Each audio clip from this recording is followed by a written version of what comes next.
What's up, everybody? Good late afternoon. Got a couple of things to go over here.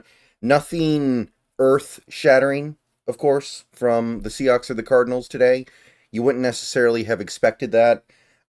Still haven't heard anything about Noah Fant's availability for the game, so probably not going to find that out until maybe tomorrow around noon, maybe a little bit before.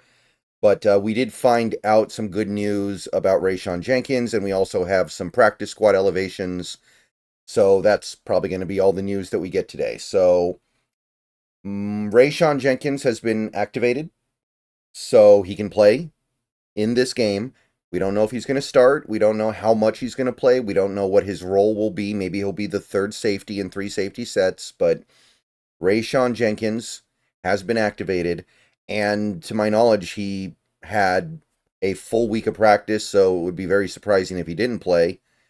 I don't really know what to expect, but personally, I'm hoping that he takes snaps from a guy like a Ty Okada and doesn't take snaps away from a Kobe Bryant, who has consistently been good in his role as a safety so far.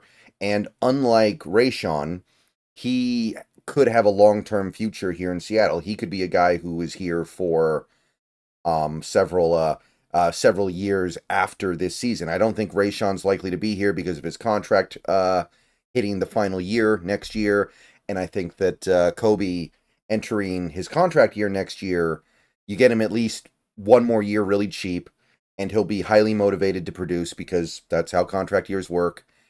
And then after that, we'll see what happens. But he's a guy who could be a long-term solution, and Rayshawn is a guy who really isn't. So I'd like to see more of that. But Rayshawn can help us. Rayshawn can be an improvement over, like I said, Ty Okada, and it's good to have him back. He was playing pretty well before he broke his hand, by the way. So the bad play that we saw from him before he got put on IR, I don't think was reflective of who he is as a player. So that's the main news right now, but we also got a couple of practice squad elevations. Tyler Mabry, which doesn't necessarily sound like good news for Noah Fant. It's not, but at the same time, Brady Russell's out, so it could just be a response to that. We'll have to see. And even if Mabry is actually elevated for this game, which he is, that doesn't mean he's actually going to play meaningfully. Like, he really didn't play meaningfully last week, and he was elevated. So it could just be a thing for special teams. And like I said, we know Brady Russell's out, so it probably has more to do with that. And we also elevated Patrick O'Connell, linebacker.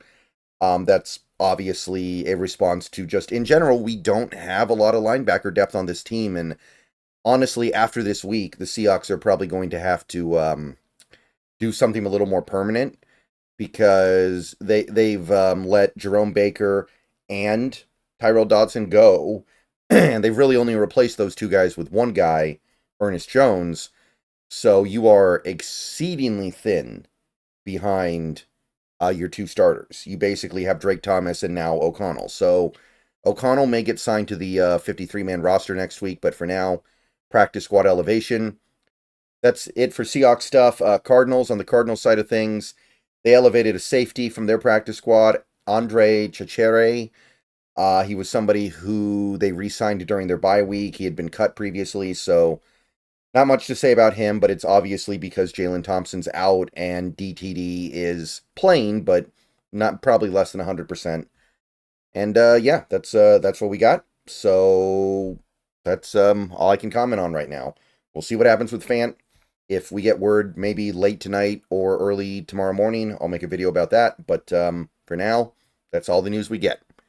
All right, see you guys later. Go Hawks. Let me know what you think down below. And that's gives you a pretty good idea of what we're looking at next for this next game.